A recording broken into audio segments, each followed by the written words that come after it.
नमस्कार बच्चों, the dynamic education में आपका बहुत बहुत स्वागत है। आइए हम पिछले क्लास को कंटिन्यू करते हैं। और आपको पता है ये रिवीजन सीरीज चल रहा है। फिजिक्स का क्वेश्चन हम अभी आपको डिस्कस करा रहे हैं 2020 का, जिसमें कि हम सारे सेट का क्वेश्चंस देखने वाले हैं। ठीक है, तो उसमें हमने यहाँ तक क्वेश्चंस कर लिया था। मैंने आपको ये क्वेश्चंस का ये लास्ट क्लास में मैंने right the mathematical expression of joules law of heating ये बताया था। अब हम बी पार्ट इसका देखते हैं क्या बोल रहा है। ठीक है, तो और ये मैंने पहले भी क्लियर कर दिया है कि ये जो 24 के बाद 29 है, ऐसा नहीं है कि ये जो, इसलिए मैंने ये नंबरिंग इसलिए आपको सफल दिख रहा है क्योंकि मैंने डायरेक्ट सेट से क्वेश्चन उठाए हैं और यहाँ पे आपको मैंने डाला है। ठीक है, तो ये आपको नंबरिंग पे ज़्यादा फोकस नहीं करना है, आप यहाँ क्वेश्चन देखिए। ठीक है, चलो आप चाहो तो इसके नोट्स आप एक एक करके नंबर सीरियल बाय 1 2 3 करके आप लिख सकते हो। तो हम स्टार्ट करते हैं। बी पार्ट क्या बोल रहा है, कंप्यूट द हीट जनरेट, मतलब हीट आपको निकालना है कि कितना जनरेट होगा जब ट्रांसफ़र होगा 9600 कूलम्ब क्या 9600 coulomb of charge in 2 hours. मतलब आपको देखो टाइम दे रखा है, 2 आवर्स। ठीक है, 2 आवर्स आपको टाइम दे रखा है।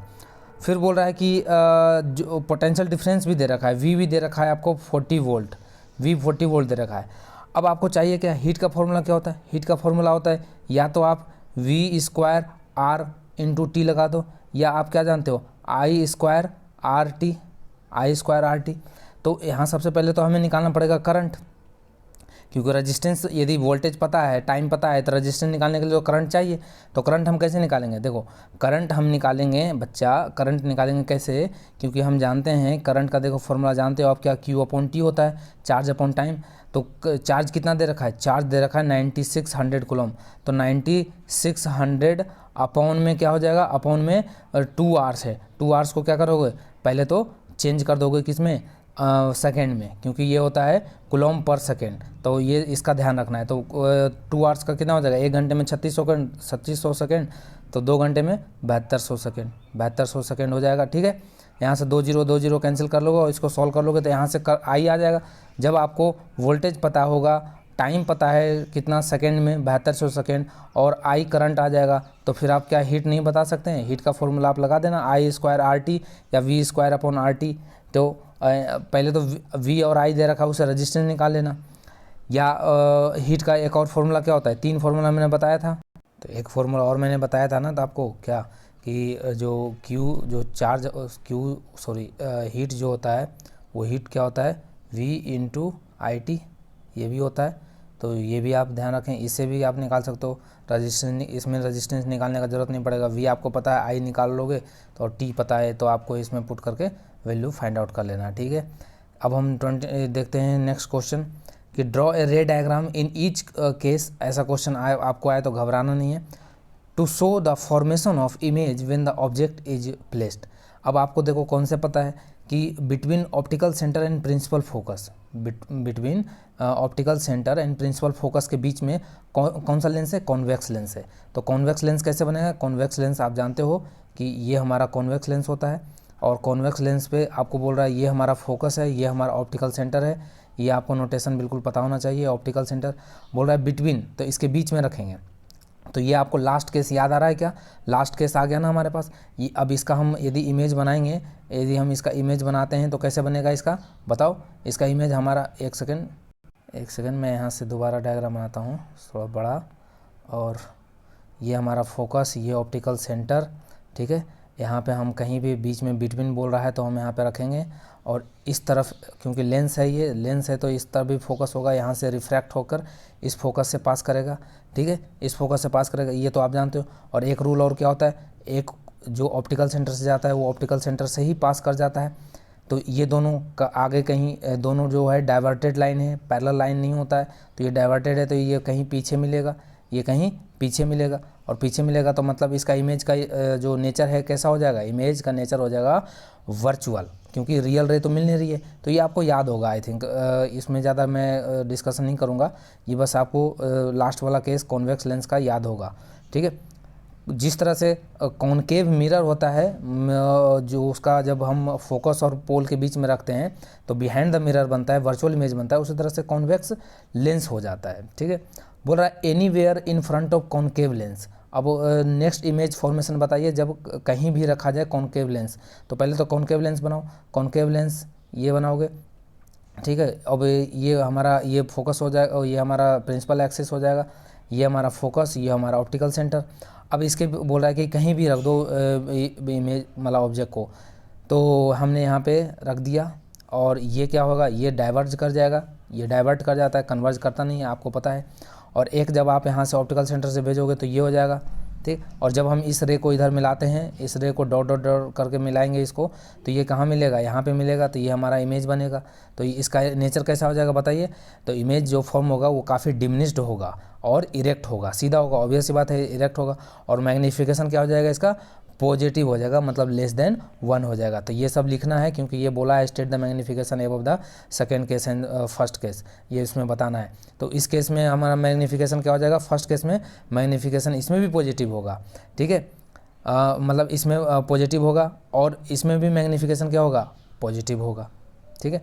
आप पूछ रहा है क्या कि एट 2f पे बताइए, यदि हम कॉन्वेक्स लेंस है और यदि हम 2f पे रखें तो क्या होगा। तो कॉन्वेक्स लेंस है तो फिर से वही आप डायग्राम आपको याद होगा, 2f पे होगा तो आपको पता है कहाँ बनेगा, 2f का होता है तो कहाँ बनता है, ध्यान है क्या, जब वहाँ पे सेंटर ऑफ कर्वेचर पे होता है तो इमेज कहाँ बनता है, सेंटर ऑफ कर्वेचर पे ही, मिरर में। और इसमें जब 2f पे है तो कहाँ बनेगा, 2f पे बनेगा, ठीक है। इमेज फॉर्म कहाँ होगा, 2f पे ही। और कैसा होगा, तो आपको पता है सेम साइज़ का होगा ऑब्जेक्ट सेम साइज़ का होगा। अब रियल होगा वर्चुअल होगा ये हमें कमेंट सेक्शन में लिख कर बताओ। चलो फिर इसी का और पार्ट है, एक और पार्ट आपको पता है कुछ क्वेश्चन में और भी पार्ट्स मिलते हैं कि आप इसको ये नहीं आता आप ये करो। तो इसमें आपको क्या बता रहा है कि ये ऑब्जेक्ट है 4 सेंटीमीटर का साइज है इसका और place 25 centimetre in front of concave mirror of the focal length.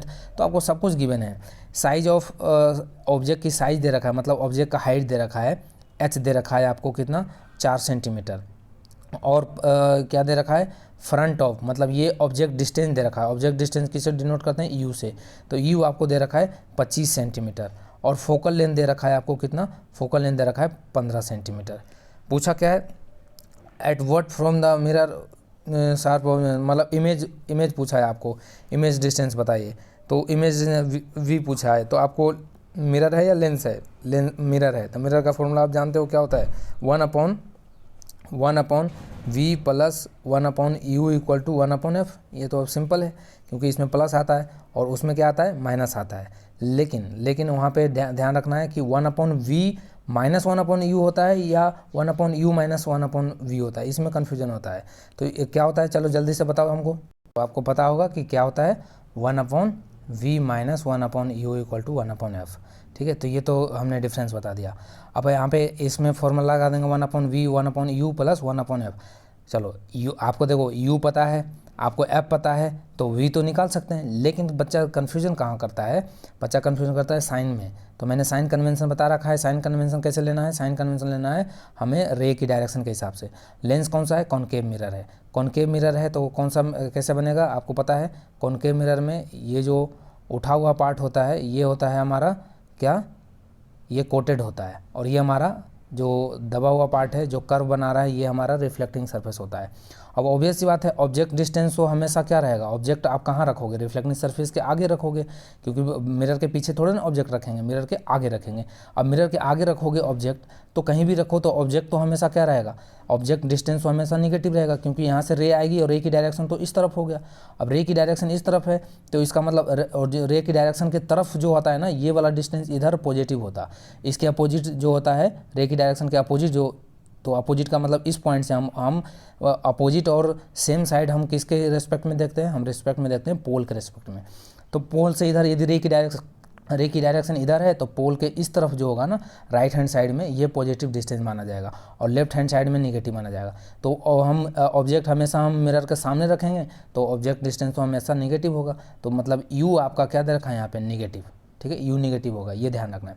Focal length क्या होगा बच्चों, फोकल लेंथ भी क्या होगा, फोकल लेंथ भी आपको पता है कि फोकल लेंथ भी क्या होगा, नेगेटिव होगा, क्योंकि रे की डायरेक्शन इस तरफ है, रे की डायरेक्शन इधर आएगा तो इसका अब कुछ बच्चा क्या कर देगा, कन्फ्यूजन कर जाएगा कि सर यहाँ पे मिरर पे आया और ये इंसिडेंट रे हुआ, अब यहाँ से रिफ्लेक्ट होकर यहाँ निकलेगा, तो रे की डायरेक्शन ये भी तो है। लेकिन हमने बताया आपको बच्चों कॉन्सेप्ट में कि जो हम रे की डायरेक्शन देखते हैं वो हम इंसिडेंट रे का देखते हैं, ना कि रिफ्लेक्टेड का देखते हैं। इंसिडेंट रे की डायरेक्शन किस तरफ है इस पे हम फोकस्ड करते हैं, ना कि रिफ्लेक्टेड, ये ध्यान रखना है, ठीक है। तो इससे कंफ्यूज नहीं करना है। तो रे की डायरेक्शन इस तरफ, तो फोकल लेंथ भी नेगेटिव, तो इसमें दोनों नेगेटिव हो जाएगा, तो फॉर्मूला लगा देंगे और इमेज डिस्टेंस बता देंगे, ठीक है। Find the size of image. अब साइज ऑफ इमेज बताने में क्या है बताओ, यदि आपको v पता है, आप एक बात बताओ कि मैग्नीफिकेशन का फॉर्मूला v और u के फॉर्म में क्या होता है जब मिरर होता है, तो बताओ आप बता दोगे क्या कि मैग्नीफिकेशन जो होता है, मैंने देखो लेंस का भी रिवीजन कराते जाता हूँ साथ में, मैग्नीफिकेशन जो होता है मिरर के लिए तो क्या आता है, माइनस का v/u आता है, लेकिन यही मैग्नीफिकेशन लेंस में क्या होता है, सिर्फ v/u होता है। ये तो एक फॉर्मूला है। और एक और क्या होता है मैग्नीफिकेशन का, एक मैग्नीफिकेशन का फॉर्मूला आप जानते हो क्या, height of image, height of h dash जिसको हम बोलते हैं upon h, height of image divide by height of object, तो ये जानते हो।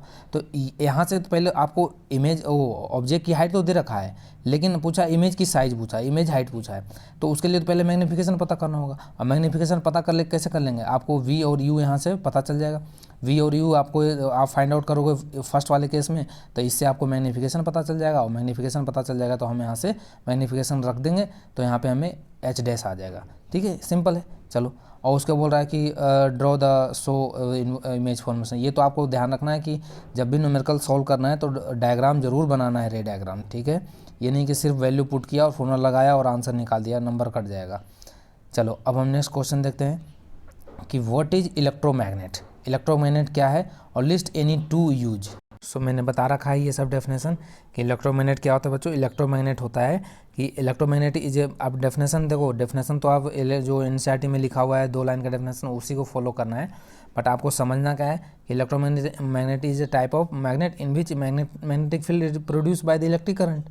इसमें मैग्नेटिक फील्ड जो होता है वो प्रोड्यूस किया जाता है किसके द्वारा, इलेक्ट्रिक करंट के द्वारा। अब आपको डायग्राम पता होगा कि हम एक आपको सोलेनॉइड स्ट्रक्चर बताया था, इस सोलेनॉइड स्ट्रक्चर में यदि मैं सॉफ्ट आयरन डाल देता हूँ, इसके अंदर सॉफ्ट आयरन डाल देता हूँ, तो ये क्या बन जाता है, इलेक्ट्रोमैग्नेट बन जाता है। ये क्या बन जाता है, इलेक्ट्रोमैग्नेट बन जाता है। समझ में आया। तो ये होता है इलेक्ट्रोमैग्नेट। अभी पूछा इलेक्ट्रोमैग्नेट का यूज क्या है, तो इलेक्ट्रोमैग्नेट का यूज आपको तो देखो लिख सकते हो आप, क्रेन को उठाने में होता है, हैवी वेट को उठाने में होता है, क्रेन में यूज होता है। और मेट्रो, ये इंपॉर्टेंट है, मेट्रो जो हमारा वर्क करता है वो इलेक्ट्रोमैग्नेट पे वर्क करता है। फिर हमारा जो डॉक्टर यूज करते हैं, आँखों से जो मेटल के कुछ टुकड़े चले जाते हैं आँखों से निकालने के लिए, इलेक्ट्रोमैग्नेट का यूज करते हैं। तो आप बहुत सारे यूज लिख सकते हैं, ठीक है।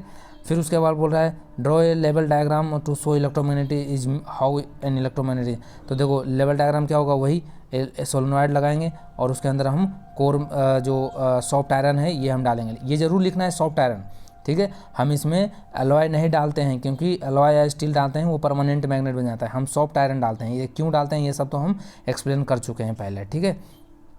फिर हम बात करते हैं state the purpose of soft iron. देखो ये पूछ ही दिया है यहाँ पे, soft iron core use in making an electromagnet. क्यों, किस पर्पस से हम चलो हम यहाँ बता ही देते हैं आपको। तो सॉफ्ट आयरन देखो क्या होता है, सॉफ्ट आयरन जो होता है ना, इसके जो मॉलिक्यूल्स होते हैं, अब एक बताओ, एक होता है, एक जो होता है सॉफ्ट आयरन होता है, ये सॉफ्ट आयरन है। सॉफ्ट आयरन मतलब कि एक सिंगल मॉलिक्यूल्स का बना हुआ है, इसमें कोई मिक्सिंग नहीं है, कोई एलॉय नहीं है, 1 से 2 मेटल इसमें मिलाए हुए नहीं है।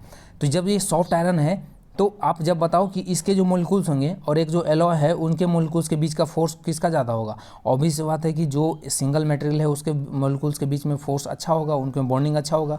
और जो एलॉय है उनके वो क्योंकि एलॉय जो है वो 2-3 मेटल का मिक्सचर होता है, तो उनके बीच का जो इंटरमोलिकुलर फोर्स है वो कम होगा, वीक होगा। तो जब हम इसको ये सोलेनॉइड होता है स्ट्रक्चर, इसके अंदर यदि हम हार्ड आयरन मतलब कि एलॉय डाल देते हैं तो इसके जो मॉलिक्यूल्स हैं ना वो इसके इफेक्ट में आके, इलेक्ट्रिसिटी के इफेक्ट में आके उसमें मैग्नेटिक प्रॉपर्टी आ जाता है। अब ये देखो मैंने बहुत डिटेल में इसको डिस्कस किया था, मैं यहाँ पे इतना टाइम नहीं दूंगा। तो ये मैं जनरली बस बता रहा हूँ कि इसके जो मॉलिक्यूल्स हैं ये क्या होते हैं कि इसके मैग्नेटिक प्रॉपर्टी पाकर वो अपने आप को एक ही डायरेक्शन में कर देते हैं, जिसके कारण वो परमानेंट मैग्नेट बन जाता है, ठीक है। लेकिन सॉफ्ट आयरन में क्या दिक्कत है, सॉफ्ट आयरन के जो मॉलिक्यूल्स होते हैं ना सॉफ्ट आयरन के मोलिक्यूल जो होते हैं वो जब उस पर फोर्स लगता है ना, इस पर जब फोर्स लगता है इसमें, तो ये वापस से जैसे ही करंट ऑफ करते हैं, जब करंट इसमें जब ये सोलेनॉइड में करंट फ्लो कर रहा होता है उस टाइम तो इसके अंदर मैग्नेटिक प्रॉपर्टी आ जाता है, लेकिन ये जैसे ही इसको हटाते हैं, करंट हटाते हैं, तो जैसे ही करंट का इफेक्ट हटता है तो उसके मोलिक्यूल्स वापस से अपने जो इनिशियल पोजीशन था उसमें रीगेन कर लेते हैं, मतलब मैग्नेटिक प्रॉपर्टी को छोड़ देते हैं। तो ये इसीलिए हम यूज़ करते हैं सॉफ्ट आयरन को, क्योंकि इलेक्ट्रोमैग्नेट में हमें क्या चाहिए भाई, एक सेकंड मान के चलो कि कोई हमें पोर्ट पे सामान को लोडिंग अनलोडिंग करना है, वो काफ़ी हैवी कंटेनर है, तो हम वहाँ इलेक्ट्रोमैग्नेट यूज़ करेंगे, परमानेंट मैग्नेट तो यूज़ करेंगे नहीं। क्यों? क्योंकि क्रेन जो होगा वो हैवी कंटेनर को उठाकर और उठा तो लेगा, लेकिन फिर उसको छोड़ना भी तो होगा ना। तो छोड़ने के लिए क्या उसको आदमी छोड़ाने जाएगा, पकड़ने जाएगा? नहीं ना। तो वो क्या होगा, हम करंट देंगे, उस मैग्नेटिक प्रॉपर्टी आ जाएगा, मैग्नेट की तरफ बिहेव करेगा, वो उसको उठा लेगा और उसके बाद फिर जहाँ उसको रखना होगा जहाज़ पे, शिप पे, उस पे रख देगा, फिर वहाँ से हम करंट ऑफ करेंगे, वो छोड़ देगा। ठीक है, तो इस तरह से होता है। तो आपको पता चला सॉफ्ट आयरन क्यों यूज करते हैं। उसके बाद पूछ रहा है क्या, उसके बाद पूछ रहा है list 2 way increase the strength of electromagnet if material of electromagnet is fixed. यदि मटेरियल फिक्स्ड है तो 2 तरीका बताइए कि हम इलेक्ट्रोमैग्नेट को कैसे इलेक्ट्रोमैग्नेट को के स्ट्रेंथ को हम बढ़ा सकते हैं। ये भी हम डिस्कस कर रखे हैं, ठीक है। तो कैसे कर सकते हैं बताओ। हमने बताया है ना तुम्हें कि इलेक्ट्रोमैग्नेट ये सोलेनॉइड स्ट्रक्चर होता है, बार बार यही मैं बता रहा हूँ। तो हम यदि इसके वोल्टेज को करंट को चेंज करते हैं इसके रेस्पेक्ट में, तो वोल्टेज चेंज होने से क्या होगा, करंट की स्ट्रेंथ चेंज होगी, और करंट की स्ट्रेंथ चेंज होगी तो हमारा इलेक्ट्रोमैग्नेट भी का जो भी स्ट्रेंथ होगा वो इंक्रीज करेगा। तो एक तो हमारा वोल्टेज इंक्रीज करने से हमारा स्ट्रेंथ इंक्रीज करेगा, और एक नंबर ऑफ कॉइल जो होता है ना सोलेनॉइड, आपको पता है सोलेनॉइड स्ट्रक्चर क्या होता है, एक सर्कुलर नंबर ऑफ कॉइल्स के बने होते हैं।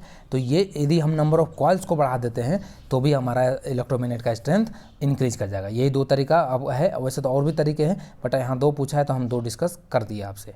ठीक है, अब पूछ रहा है क्या कि राइट द, ये क्वेश्चन तो आई थिंक मैंने कर लिया, इसको कट कर दो, ये हमने पहले प्रीवियस लेक्चर में कर लिए हैं। फिर उसके बाद बोल रहा है नेम द साइक्लिक एंड अनसाइक्लिक। ये साइक्लिक वाला ये तो क्वेश्चन केमिस्ट्री का यहाँ पे आ गया, चलो यहाँ पे आ गया तो डिस्कस कर देते हैं। पूछ रहा है name cyclic unsaturated carbon compound. तो कौन सा है, एक नाम याद रखना, बेंजीन। कौन सा? बेंजीन। बेंजीन का स्ट्रक्चर आप जानते हो, बेंजीन का स्ट्रक्चर होता है हेक्सागोनल। ठीक है, ये 6 कार्बन होते हैं इसके अंदर, और 3 इसमें सिंगल बॉन्ड होते हैं, और 3 क्या होते हैं, डबल बॉन्ड से जुड़े होते हैं। 3 डबल बॉन्ड होते हैं और 3 सिंगल बॉन्ड होते हैं, ये ध्यान रखना। ये एक एग्जाम्पल है अनसैचुरेटेड कार्बन कंपाउंड का, साइक्लिक। फिर पूछ रहा है क्या, state the importance of advantage of alternating, मतलब AC और DC के एडवांटेज बताइए कि डायरेक्ट करंट के बिहाफ पे अल्टरनेटिंग करंट क्या एडवांटेज है और क्यों यूज़ किया जाता है। तो ये वैसे तो ये इस बार जो है सिलेबस में AC और DC का जो पार्ट है वो आएगा नहीं, बट मैं फिर भी बता देता हूँ, एक डिफरेंस बता देता हूँ कि इसका क्या एडवांटेज है। एडवांटेज ये है कि अल्टरनेटिंग करंट को हम काफ़ी लॉन्ग डिस्टेंस तक हम भेज सकते हैं इलेक्ट्रिसिटी को, और डायरेक्ट करंट शॉर्ट डिस्टेंस के लिए होता है। बस एक ध्यान रखना कि आ जाए लक बाई चांस तो आप वहाँ पे बिल्कुल खाली छोड़ के मत आना, लिख देना। उसके बाद फिर पूछ रहा है रिफ्लेक्शन से है। सो क्वेश्चन है क्या कि real image is form by the light रे आफ्टर रिफ्लेक्शन और रिफ्रैक्शन व्हेन दे। तो ये ऑब्जेक्टिव क्वेश्चन है, इसको सोचना है थोड़ा सा कि रियल इमेज कब फॉर्म होता है। ठीक है, फर्स्ट ऑप्शन आपके पास है कि एक्चुअली मीट और इंटरसेक्ट विद ईच अदर। बिल्कुल, लाइट रे जब इंटरसेक्ट करती है वहीं पे तो इमेज बनता है, हमने ये रे डायग्राम में पढ़ा है, तो ये ऑप्शन तो बिल्कुल करेक्ट है। एक्चुअली कन्वर्ज एट पॉइंट, हाँ कन्वर्ज होता है तभी तो ये मीट करेगा, तो ये भी पॉइंट सही है। Appear to meet when they are produce in backward direction, no. Backward direction में यदि हम रे को मिलाते हैं तो वो तो वर्चुअल इमेज बनाता है, ठीक है, क्योंकि वो वर्चुअल रे हो गई। ठीक है, तो ये तो हमारा ऑप्शन गलत हो जाएगा। Appear to diverge from the point, नहीं।